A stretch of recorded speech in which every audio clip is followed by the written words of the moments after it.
नमस्कार मित्रों, मैं कपिल शर्मा एजुकेशन पे अपने यूट्यूब चैनल पर मैं रीजनिंग के कुछ टॉपिक डिस्कस करूँगा।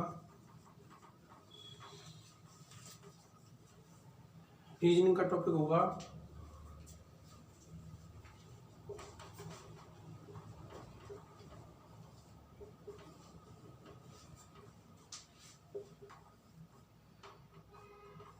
अंग्रेजी वर्णमाला।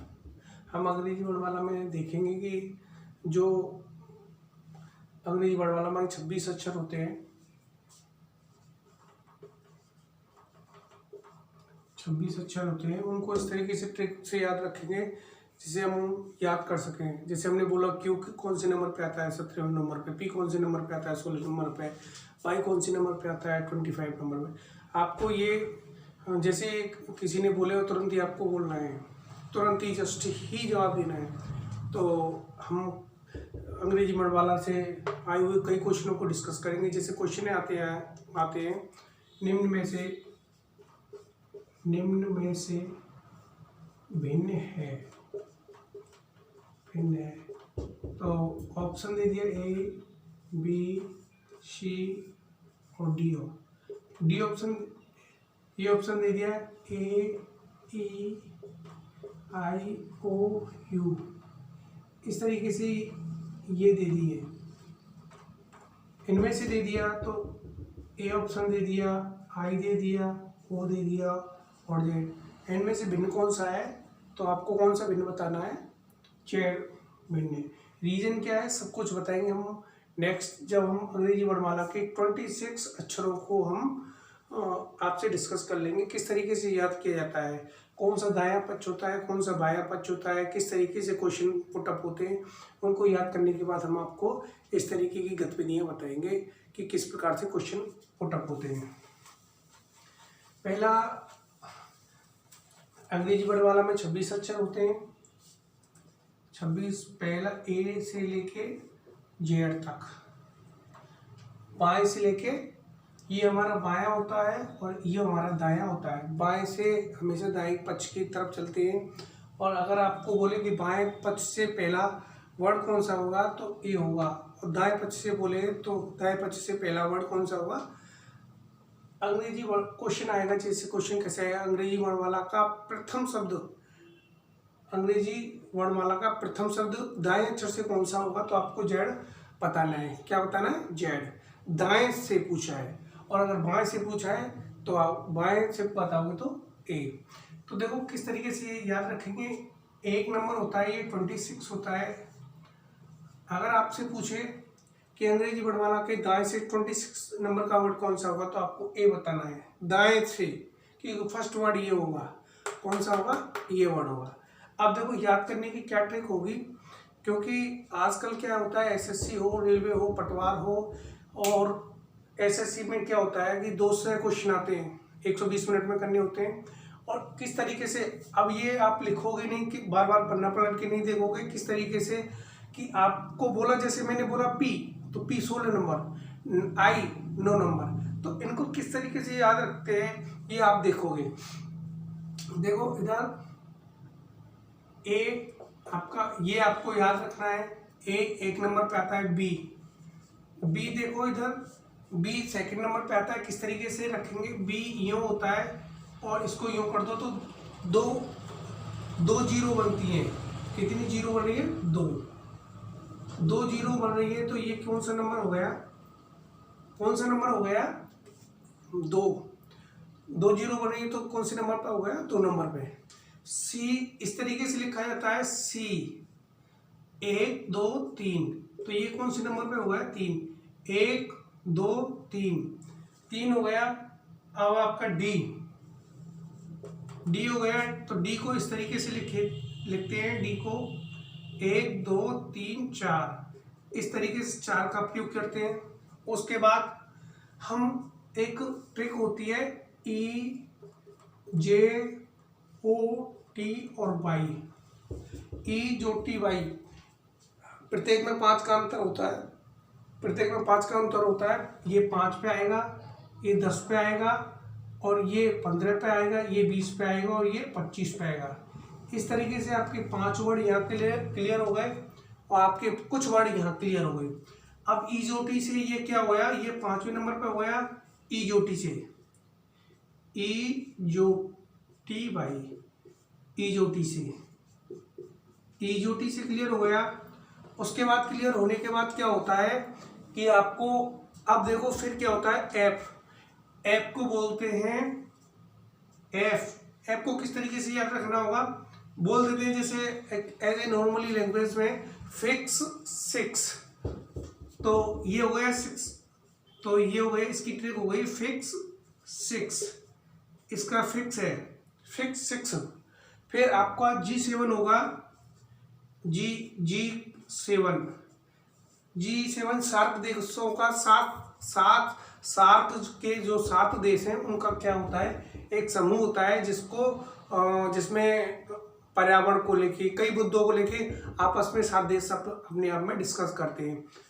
सार्क के 7 देशों का समूह, सार्क के 7 देशों का समूह।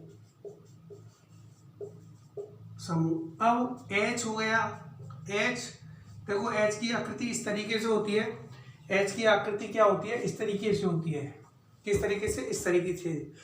अब एच को क्या करेंगे हम, इसको इस तरीके से किया और इसको इस तरीके से किया, ऐसे करने पर ये यूं हो जाता है, तो कौन सा हो गया H8, H कौन से नंबर पे हो गया, 8वें नंबर पे। आई जब हम किसी अंग्रेज से या कोई बहुत बड़ा विद्वान होता है जो अंग्रेजी का पारखी होता है, तो वो उससे क्या बोलते हैं, जैसे आई नाउ, मैं जानता हूँ, तो इस तरीके से आई नाउ, आई नाउ का मतलब हो गया 9 नंबर, आई नाउ का मतलब हो गया 9 नंबर। अब आपको आई हो गया जे, अब देखो इधर जे ईजोटी से भी क्लियर हो जाता है 10 नंबर, ईजोटी से भी क्लियर हो जाता है या 10 नंबर 10 हो जाता है। परंतु क्या होता है कि विश्व की सबसे स्मार्ट सिटियों में पहले नंबर पर आपका पेरिस है, और आपकी जो देश की एक राजधानी है राज्य की, जयपुर, राजस्थान राज्य की राजधानी है जयपुर, एशिया की टॉप 10 सिटी है, एशिया की टॉप 10, एशिया की टॉप 10 सिटी है, सबसे स्मार्ट सिटी, तभी तो इसको गुलाबी नगरी बोला जाता है, गुलाबी नगरी बोला जाता है। एशिया की सबसे टॉप 10 सिटी है, स्मार्ट सिटियों में इसका नाम है। अब उसके बाद के IPL के मैच होते थे तो उसमें एक टीम हुआ करती थी, अब भी है, Kings 11 Punjab, Kings 11 Punjab, Kings 11 Punjab की एक टीम हुआ करती थी IPL में, अब भी है, और वो उसका इस तरीके से नाम था। तो K11 हो गया, और L जब किसी लड़के को या किसी लड़के को अपनी किसी लड़के को कोई लड़की पसंद आ जाए तो उससे प्यार हो जाता है, तो क्या होता है, तो हमेशा लड़का लड़की के बारे में सोचता है, लड़की लड़के के बारे में सोचती है, दिन निकल जाता है, रात निकल जाती है, ना खाने का ध्यान, ना पीने का ध्यान, ना रहने का, ना सहने का, ना धोने का, किसी तरह की कोई गतिविधियाँ नहीं करती, बस उसके ख्वाबों में खोया रहता है। तो उसके क्या होता है, लड़के और लड़की के आपस में प्यार में लब में बज गए 12, तो क्या होता है, लब में बज गए 12। एक प्यार करके देख लेना आप, ये होता है कि नहीं होता है, ठीक है। अब इस तरीके से क्या होता है, एम आपका 13वें नंबर पे आता है, और मैं एम को और डब्लू को दोनों को यही वो करता हूँ। देखो इधर एम 13वें नंबर पे आएगा और ये 23 नंबर पे। अगर कोई इंसान सीधा खड़ा होता है तो वो झुकता है, तो उसके कम अंक होंगे। तो एम 13वें नंबर पे होगा और डब्लू होगा 23 नंबर पे, ज़्यादा नंबर। इनमें 10 का डिफरेंट होगा, ठीक है। एम 13 नंबर पे और डब्लू 23 नंबर में बोल देंगे। जैसे अगर ऐसे भी ध्यान नहीं रख सकते हो तो एम को ऐसे लग लो, मेरा 13, मेरा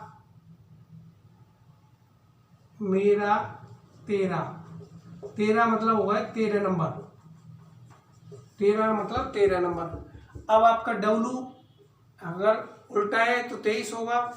देखो इनमें सेम इक्वल टू, ये इक्वलेंट है 3 3, और ये 1 नंबर पे आएगा, ये 2 नंबर पे है, बस इतना इक्वलेंट है, ठीक है। डब्लू 23 पे आएगा, एम 13 पे आएगा। एम के बाद एन, एक एन और एक्स, एन और एक्स 24वें नंबर पे आएगा। 9XM एक चैनल चलता था जिसमें यूट्यूब पर, और यूट्यूब पर या हम देखने के बाद किसी चैनल पर देखने के बाद ऐसा लगता था कि बिना उसके ऐड के 14 गाने सॉन्ग आते थे। सॉन्ग का चैनल है, 9XM चैनल चलता था। इसमें वही अंतर है जो एम का और डब्लू का है। ये 14 पे आएगा और ये 24 पे आएगा। 9XM चैनल था, 9XM चैनल था। तो इन दोनों में 10 का अंतर है। इक्वलेंट है 4 4 और 1 और 2, इस तरीके से। अब ओ आ गया, ओ आपका इजोटी से क्लियर हो गया, इसका 15 नंबर हो गया। इजोटी से ओ आपका 15 नंबर क्लियर हो गया। पी आपका 16 नंबर पे आता है। पी क्यों? क्योंकि कोई इंसान या कोई भी स्टूडेंट हो या कोई भी आदमी हो, वो ड्रिंक करके आता है तो क्या बोलते हैं कि पी के 16, खूब पी ली तेने।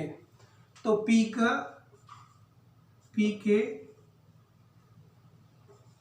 के 16।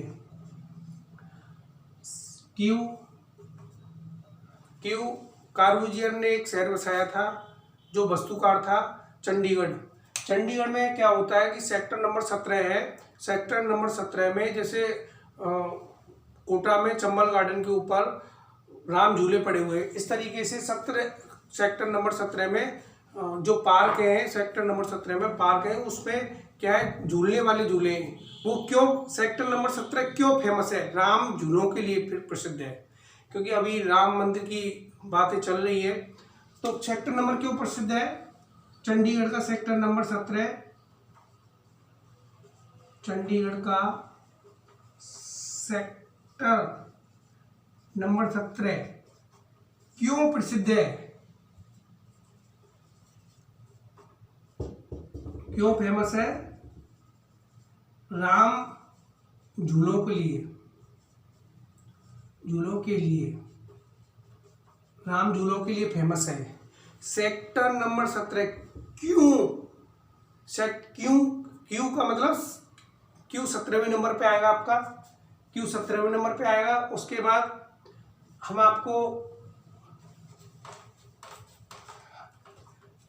RS और T, RST, आप पश्चिमी राजस्थान में जाओगे तो क्या होता है, पश्चिमी राजस्थान में बाड़मेर है, जोधपुर है, पाली है, जालोर है, श्री गंगानगर है, हनुमानगढ़, इन जिलों में जाओगे तो आप उनकी टैक्सी पे क्या लिखा देखोगे, Rajasthan state taxi. Rajasthan state taxi हो गया 18, 19 और 20। एस आपका 19 नंबर पे आएगा, T 20 पे आएगा, R 18 नंबर पे आएगा। अंग्रेजी वर्णमाला का सबसे उपयोग में आने वाला जो शब्द है R, वो 18 नंबर पे आता है। सबसे ज़्यादा अगर आपसे कोई पूछ ले कि अंग्रेजी वर्णमाला में सबसे ज़्यादा यूज कौन सा होता है, तो R आपका 18 नंबर पे आएगा। कौन से नंबर पे आएगा? 18 नंबर पे। एस आपका 19 नंबर पे आएगा, टी 20 नंबर पे। तो राजस्थान स्टेट टैक्सी। अब उसके बाद T20 मैच भी होते हैं, IPL मैच होते हैं। अब क्या होता है, शॉर्ट मैच चलने लगे, पहले वनडे चलते थे, उससे पहले 5 दिन के टेस्ट चलते थे। अब उनमें कमी आई तो वनडे होने लगे, वनडे में कमी आई तो फिर क्या हुआ कि IPL T20 चलने लग गए। अब 10 ओवर के चलने लगे। अब क्या है, उन्होंने BCCI ने, ICC ने उनको 10 ओवर को मान्यता नहीं दी है। तो क्या होता है, अब देखो इधर यू और वी भारत का मध्यक्रम का एक बल्लेबाज था, युवराज सिंह, जिसका नाम था यूवी। क्या होता है कि जब आया था तो 20 वर्ष की एज थी उसकी, 21 वर्ष की।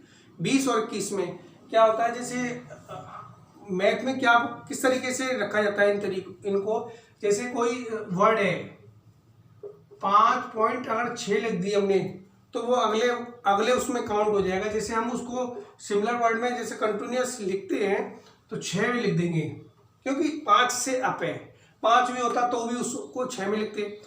अब क्या होता है कि अगर 5.4 है तो उसको हम 5 में काउंट कर लिया करते थे। अब क्या होता है, यू और वी। युवराज सिंह भारत का मध्यक्रम का बल्लेबाज था। 2000 वर्ल्ड कप में मैन ऑफ द सीरीज और मैन ऑफ द मैच रहा था। फाइनल में तो नहीं रहा था, फाइनल में तो धोनी रहे थे, परंतु मैन ऑफ द सीरीज रहे थे। अब उसके बाद यूवी, उसका नाम क्या है, उपनाम है युवराज सिंह का यूवी।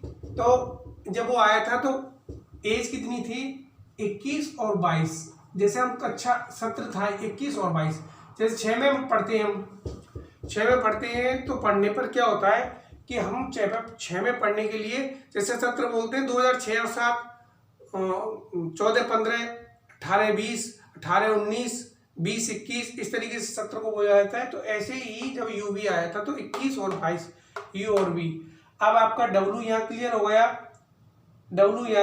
गया, एम के साथ 23 पे, और 9 के बाद एक्स यहाँ 24 पे 9XM चैनल चलता है। 14 और 24 कंटिन्यूस जब गाने आते थे 9XM चैनल पर बिना ऐड के, तो कितने सॉन्ग आते थे, 14 आते थे बिना ऐड के। उसके बाद आपका एक्स यहाँ क्लियर हो गया, देखो एक्स यहाँ डब्ल्यू क्लियर हो गया 23 पे, एक्स क्लियर हो गया 24 नंबर पे, और वाई क्लियर हो गया 25 पे EJOT में। उसके बाद जेड आपका 26 पे हो जाएगा। अब उसके बाद इस तरीके से आप इसको देखो, वीडियो को एक बार देखो, 1000 बार देखो, और नहीं आए तो बार बार देखो, जिससे आपके दिमाग में इस तरीके से ये लिख जाए। और मैं जो भी वीडियो डालूं तो उसको लाइक करो, सब्सक्राइब करो, और मेरे यूट्यूब चैनल को शेयर भी करो। और जो भी मैथ की हो, रीजनिंग की हो, सारे जो वीडियो डालूंगा वो आपके पास पहुँचे। Thank you. Kapil Sharma education hub में।